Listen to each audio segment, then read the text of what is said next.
some of this recording is missing, and I'll try to catch up. So many times we get involved with superficial things. We want to know, we have a fascination for, let us say, powers or siddhis.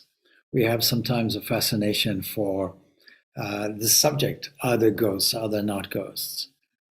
We sometimes have get deviated on all of these trivial things. So we can categorize them as trivial pursuit.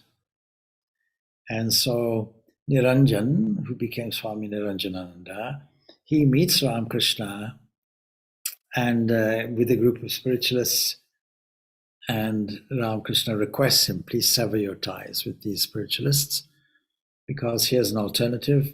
You want to see ghosts. If you have a passion to see ghosts and spirits, that's what you'll become. That's what your desire will be. The fruit of your desire will come to you. But if you want to see God, that's something different. And so Niranjananda, of course, wants the God. And Niranjananda, from the first time, Niranjan is fascinated by Ramakrishna. He goes home and that's all he can think of. And even though the meeting was very short, Ramakrishna's whole personality struck Niranjan, and he couldn't stop thinking of him. So within 2 or 3 days, he came again to Ramakrishna. And as soon as the master saw the boy near the door, then he ran to him actually and warmly embraced him. And then with deep feelings, he began to say, my boy, days are passing. When will you realize God? If you don't realize God, the whole life will be meaningless. I'm extremely anxious as to when you will wholeheartedly devote yourself to God. Now, when somebody says that, it's a kind of wake-up call, because the vast majority of people will say, well, let me do it progressively. I'm enjoying the world quite a bit. We recall that St. Augustine had that attitude. Not yet. I'm enjoying life too much. And so Niranjan was silent with wonder at these words, because he thought, it's strange indeed. How could this person be so anxious because I have not realized God? Who could this man be? Anyway, these words, uttered with deep feeling, greatly touched the heart of the boy. And he spent the night at Dakshinaswar, and then the next day and the day following, and they were all spent there in a state of ecstatic joy we can imagine. And it was on the 4th day that he came back to Kolkata. Of course, his uncle didn't know where he was, and he was greatly anxious for him. And of course scolded him for his absence and put him under surveillance that he couldn't go anywhere afterwards. But Niranjan had this characteristic. He was always frank, open-minded, and very direct. He pretty much said what he thought. And the master liked this straightforward approach. He liked this trait in him, because frankness and open-mindedness, in his opinion, were rare virtues. The effect of much tapasya, much spiritual practice in one's previous life, and they influenced, or they indicated, I say, the possibility of realizing God.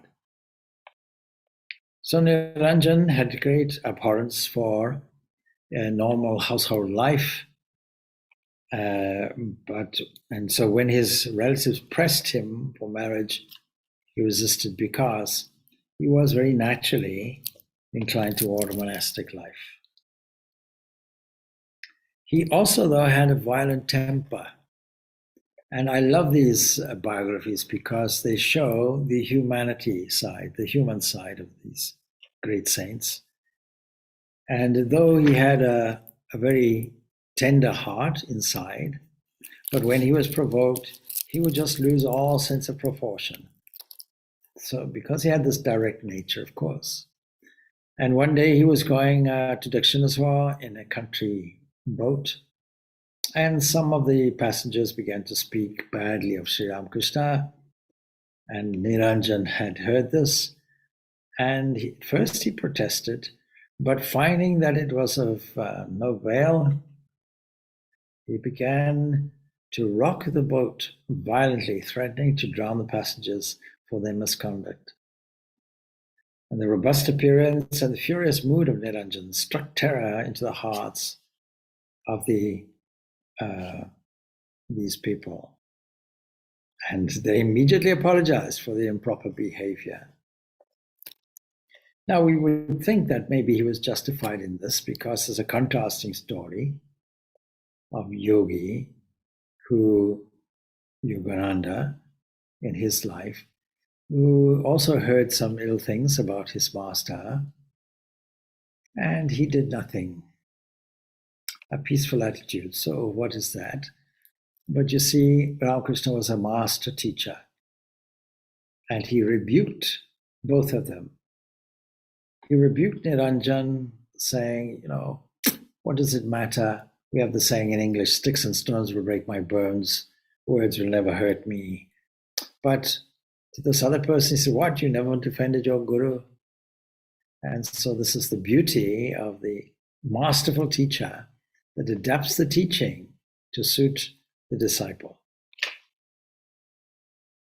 And so when Ramakrishna heard of this particular incident with Niranjan, he severely took him to task for his violent temper and made this beautiful statement: anger is a deadly sin. Why should you be subject to it? Another way of saying, why should you choose that? Because all of our reactions are a choice. Foolish people, in their pitiable ignorance, say many things. One should completely ignore them as beneath notice. One should completely ignore them. And so we can contrast this with Yogananda's life, that incident. Now, at one time, Niranjan was compelled to accept a situation in the office, but when the news reached Sri Ramakrishna, he was greatly aggrieved and remarked, I should not have been more pained had I heard of his death, because again he was looking at that particular thing that was suited to him. But when he found out that it was for others, he was relieved. If it had been for his self, for his own self, he would have been worried in his molding of this spiritual character. And when he was kind of criticized, if you will, from this attitude, one person in the audience asked the master if he was decrying service, and if so, how could one maintain oneself and how could maintain one's family if you give up your job or you don't have a means of income? But the master remarked, let others do what they like. I say this with reference to these young aspirants who form a class by themselves. And so you see, every incarnation cultivates this close, intimate group in order to carry the mission forward. Anyway, at some point, Niranjan could no longer be in the service. And of course, by this time, Sri Ramakrishna himself was ill at Kashyapa Garden House. And Niranjan was one of those young disciples who stayed with him there. He stayed with him day and night and attended to his needs with the hope that they would be able to cure him through their own devoted service. And of course, after the demise of the master, all the devotees agreed that they should inter the ashes somewhere on the Ganga. But much later, Ramchandra Datta and others, they wanted to take the ashes to Kankurgachi in the eastern part of the city. But Niranjan is also remembered outstandingly for his bold advocacy of the original plan. And anyway, by his personal intervention, the greater portion of the ashes were retained by the world-renouncing young men, and we find them now at the headquarters at Belumat. Of course, after the Master's passing away, we know that these young monastic disciples formed a monastery in Baranagar, and Niranjan was one of these. And so he was extremely careful in honoring the relics of the Master, who he regarded as service to the Master himself. And his service there was second to Shashi Maharaj, that is Swami Ramakrishnananda. And of course, when Swami Vivekananda, after his great triumph in the West, returns to India, Swami Niranjanananda hastens to Colombo in Sri Lanka to receive him. And afterwards, Niranjananda accompanies Swami Vivekananda to some of the places in Swami Vivekananda's tour throughout the northern India. For some time, he stays alone in Varanasi. He stays alone in Varanasi, a very sacred place, a holy place. And the ashram in Varanasi is also sacred and holy, one of the holiest places. Not only is it in the holy place of the city, but it's associated with all of the great, great sons of Ramakrishna, and also the Holy Mother. And so Niranjananda, Swami Niranjananda, as he now is, he does this severe tapasya there, and he lives by begging from door to door. And during the last few years of his life, he suffered from severe dysentery and passed away on the 9th of May, very briefly, 1904, and he dies from an attack of cholera. Now, he had gone to Harvard, that's where he passed away. He went there, and he had a very loving heart, we know. In fact, though his appearance would inspire awe, that's the kind of presence he had, his last meeting with the Holy Mother was extremely touching because he became like a small child. He disclosed to a devotee, and the devotee records his loving, impulsive nature, and he made no mention of the approaching end, but was like a tearful child clinging to his mother.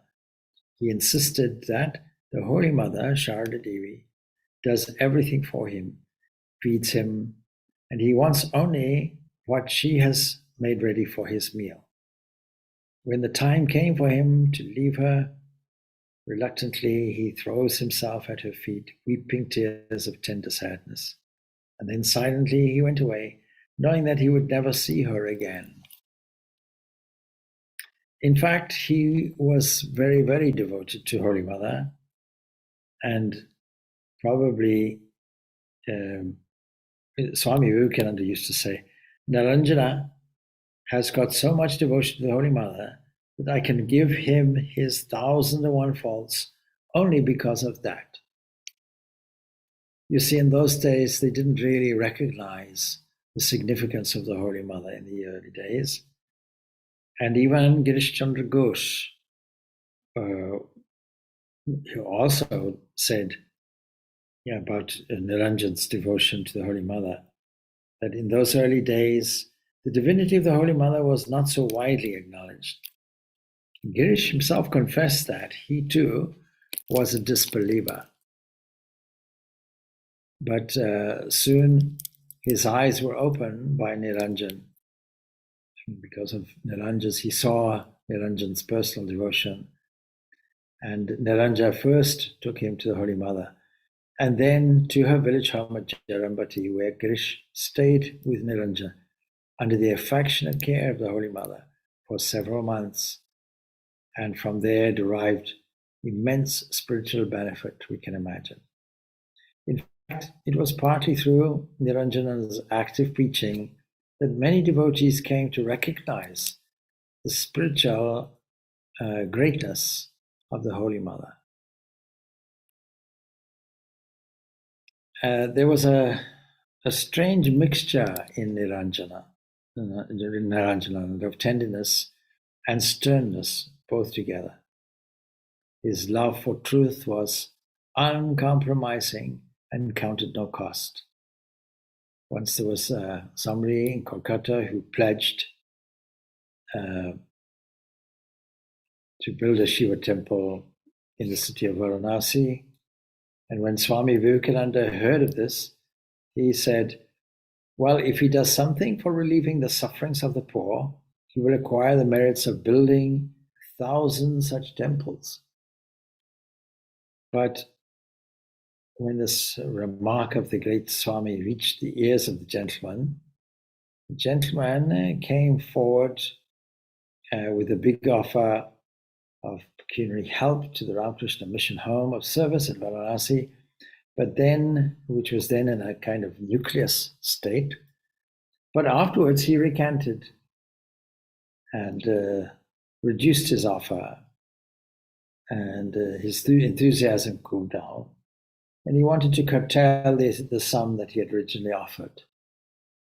Well, Niranjanananda, his sense of regard for truth, that he rejected the offer completely, so much that he rejected that offer, though that meant great difficulty for the institution. It's very hard in reading these biographies to estimate really the spiritual personality just from external events. The height of spiritual eminence of a person can be perceived, and that also only to some extent by the inspiration he radiates. That's really the mark. Somebody once asked me, see, how many devotees do you have here in Ireland and so on? I said, who cares? How many lives are we transforming? That's what should be counted. And even then, we should have the humility not even to count that. That's a significant thing. So by his presence, by his demeanor, by his burning in a lamp, how it leaves their stamp on the life of other people. So some people who encountered him renounced everything for the sake of God and joined the Ramakrishna order because of his influence. But others not so. But he left one sannyasi disciple, above all to know Swami, who said this, above all to know Swami Niranjanananda, you must turn to what the Master said about him, that Swami Niranjanananda was one of his antarangas, that is, he belonged to his inner circle of devotees. So that is the brief biography of Swami Niranjanananda, and we can just contemplate, these lives of these great saints. They should be contemplated on. There are great saints in every religion. And how else are we to learn about what is the way? How would we conduct our spiritual life? Except by observing these great people. They themselves had the opportunity of observing Ramakrishna. They had the opportunity of observing Holy Mother. And the most outstanding of the disciples, the one that carried Ramakrishna's message beyond the borders of India, was Swami Vivekananda. And how much came out from him in a mere 39, 40 years. So that's the first part. Then the second part will be, by now you must have thought of some questions. So I'll mute the microphone so that you can formulate any questions of your own.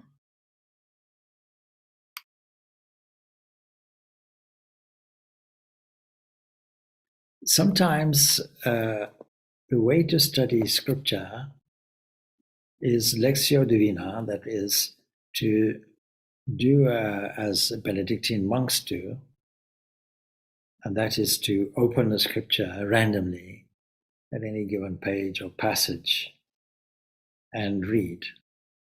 And the great inspiration, of course, for the Christian church would be the Psalms. And the system of the Jewish repetition of them is repeated, but with a Christian orientation, dividing the days up into about 5 or 6 portions. But Lectio Divina means that you have the opportunity, you can in fact start off by thinking that this arrangement of opening a book is a kind of divine arrangement. And opening it will be exactly the right passage that you require at that given moment. Now, I've tried it out. Those people who've been on the retreat with me, I say, here's the book, open it at random. They open it, and exactly that page. We may have, let's say, 8 or 9 people, each one with a different book. And they'll open a passage and they'll be hugely surprised. That's exactly what I wanted. So with that kind of faith, you do it, thinking that the Spirit will lead you on. And then your eye might catch a passage or a word, something like that. Let's say a paragraph. And from that paragraph, you might catch a sentence or you might catch a word. Then that leads you to meditation or contemplation on that word as a theme. And so, picking up randomly Gospel of Ramakrishna, we come to an episode like this. Now, Sri Ramakrishna asks Narendra to sit by his side. And he tenderly inquires about his health and shows him much affection. Even if we were to leave it like that, we have enough inspiration for many days. How so? Can you imagine such infectious affection? First of all, come sit by my side. And not just inquiring, but tenderly inquiring. That means with a degree of real interest. Not like today when we say, good morning, how are you? And move on. We don't even wait for the answer. Some people say, well, if you're really interested in knowing how I am, please sit down. We'll have a discussion for 48 hours at least. So he's tenderly inquiring, that is with great concern, about his health and shows him much affection.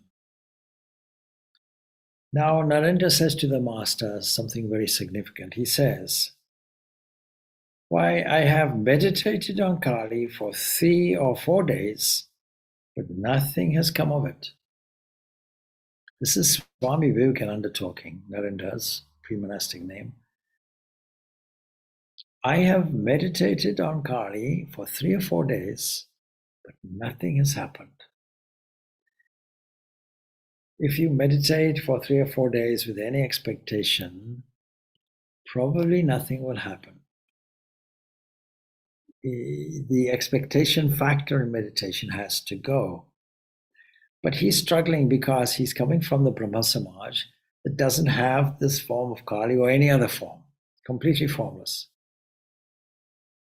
And obviously his instruction is like this. You're a son of Mother Kali, he's thinking about Sri Ramakrishna, and you meditate on the mother, and you've asked me to do the same, but I've tried, but no, it's not there. So what's Ramakrishna's reply? He says, all in good time, my child. In other words, what should we do when our meditation is not steady on a form? We persevere with an element of confidence. And then he goes on to say, Kali is none other than Brahman. Brahman, the supreme principle that has no characteristics, subjective characteristics that we know of in the phenomenal world. No eyes, no ears, no mouth, no mind, etc., no nervous system. That Brahman beyond space and beyond time. We can't imagine what is beyond space, what is beyond time, but Brahman is beyond all of that. And this is the Brahman that he has been taught about. This is Narendra. And so he goes on to explain. You see, that which is called Brahman is really Kali. She is the primal energy. And when that energy remains inactive, I call it Brahman. And when it is, and when it creates, preserves, or destroys, I call it Shakti or Kali. And what you call Brahman, I call Kali.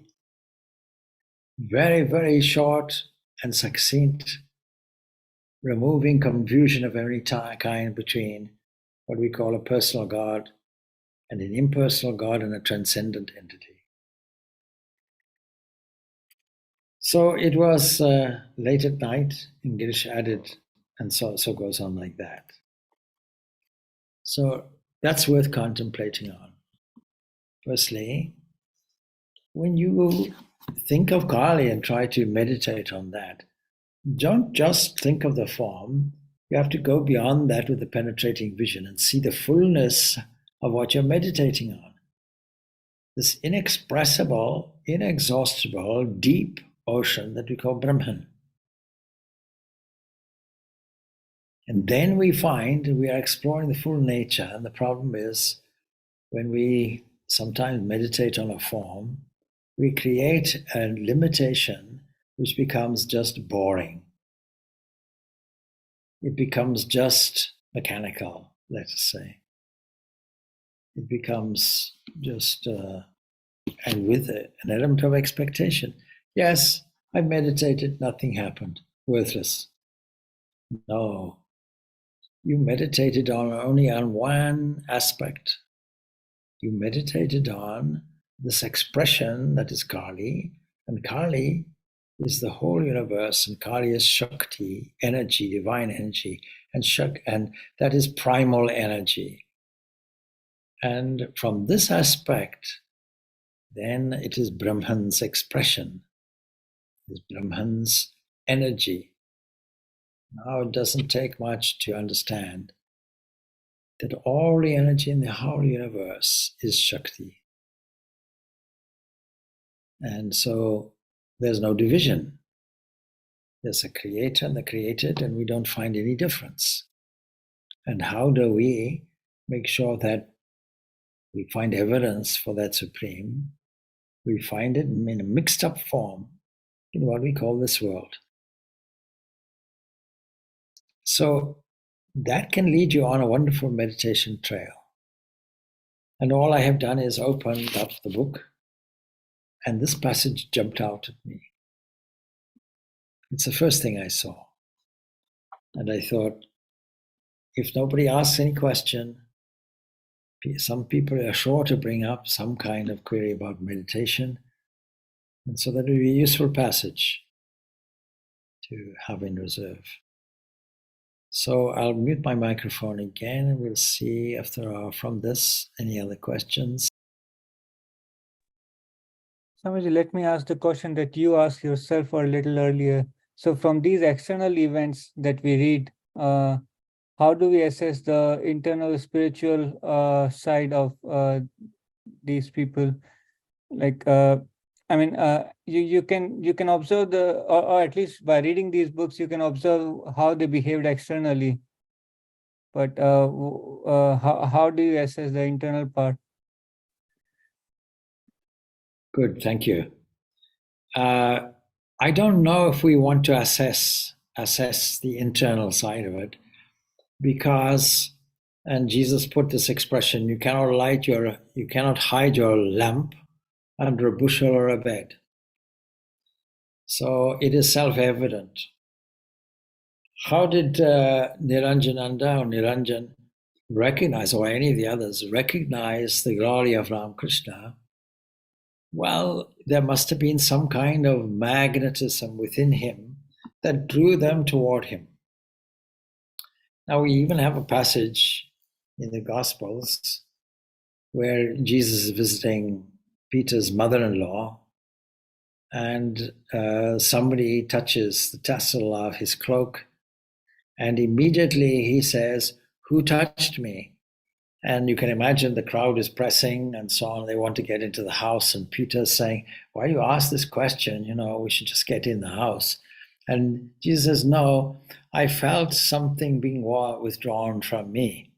That is, I felt some energy being withdrawn from me." Now, I'm paraphrasing this event. And then it turned out that it was a woman who had a hemorrhage. And by touching the tassel of his cloak, she was healed. So the external part of what we see is not just a good person doing good deeds. There's something additional. There's some internal spark. There's something that is energetic. There is something that inspires others, a presence. There is some charisma which is there. And now we have to be careful because it's not charisma alone. So we have to look at both of these things. There's the external behavior match this internal charisma. And when we do this and we have to test it out, then we see, okay, yes, that's wonderful. And when we see that there's an obvious model, and this is mainly from a person's reactions. You can see how Niranjan lost his temper on the boat. And we wonder, what would Ramakrishna have done? But Ramakrishna was a beaming light. Why? Because such people do not regard the world as anything other than God. They see this highest, the supreme principle inside everything and flowing through everything and as everything, and in their private moments beyond everything. Beyond is called Brahman. The withinness is called, Ramakrishna calls it his Kali. It's just a different name, that's all. Kali is Brahman. Brahman is Kali. So somebody who knows that. Now the question was also asked in the Bhagavad Gita.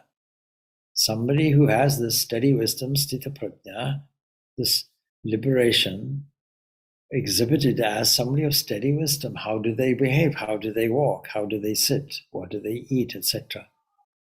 So we have to go to that passage and study that carefully and then emulate that. That's the difficult part. Observing is one thing, but emulating it is another.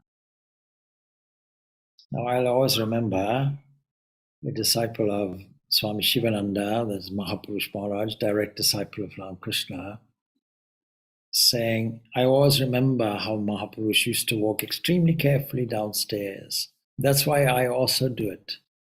And you can even imagine, Mahapurush Maharaj is there walking in this way. Swami Brahmananda, people would have said, when they looked at him from the back, they thought, those who knew Ramakrishna, they thought that was Ramakrishna walking. So these are some of the indications. See, how do you react? Does a person keep their cool amidst difficult circumstances? Not only keep their cool, but have a certain sense of humor in it. A kind of twinkle in the eye that says, well, this is Leela Maya, at the end of the day. And with the certainty that there's only one existence. Underneath it all, one existence. That comes from in meditation and penetrates through into the waking life. Could you say something about Maya then? If Maya is nature, well, then nature is part of divinity. It's the infinite through limitation. So, but people feel they're enmeshed in illusion. Yes, so we can view, you see, it's wrong to use the language of part because we're dealing with an entity that has no parts. We register things in parts. We look at the world, as it were, or nature, if you will, and we don't realize that it's simply fragmented Brahman. So fragmented God is there, but we don't view it like that. As soon as we see it like that, we've got our realization, by the way. So that's not that it's part. It appears to be like that, and that is the key to Maya. The key to Maya is in the language and concepts of appearance. And it's just like an illusionist that makes an elephant disappear, and you don't know how he does it. But sometimes it's explained. And when it's explained, there's an aha moment. Ah, that's how it happened. Then the illusion is gone. The whole magic of it is gone. The mystery is gone. Now, when we have that level of realization, of course, then Maya is gone. And when we open our eyes again, as it were, nature is there, but Maya is not. What that means is we see the relative aspect of Brahman, and we don't see its veiling aspect at all. We can see through it. We see it as a transparent veil now. That's the difference. Prior to that, we couldn't see it. That's called avidya. So avidya, nature, Maya, we use these all as synonymous terms. But in actual fact, this expressed Brahman, which is giving us the appearance of fragmentation. And do we have a good example of that? Yes, we find light divided up into 7 colors of the spectrum to the view of the eye. The visible aspect of the sun's rays, the light seems to be split up in this way, but the secret is not in the light. The secret is in the divider. The mind is a fragmenting thing. So it is the mind that is the prism that divides this divinity seemingly up into different portions.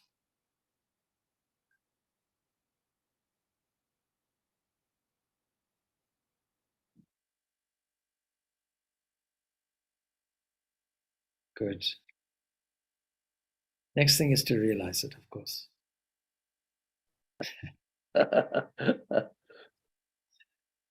All right. Om Shanti, Shanti, Shanti. Peace, peace, peace be unto all. Thanks. Thank you, Swami. Thank you, Swamiji. Mm. Thank you, Swamiji.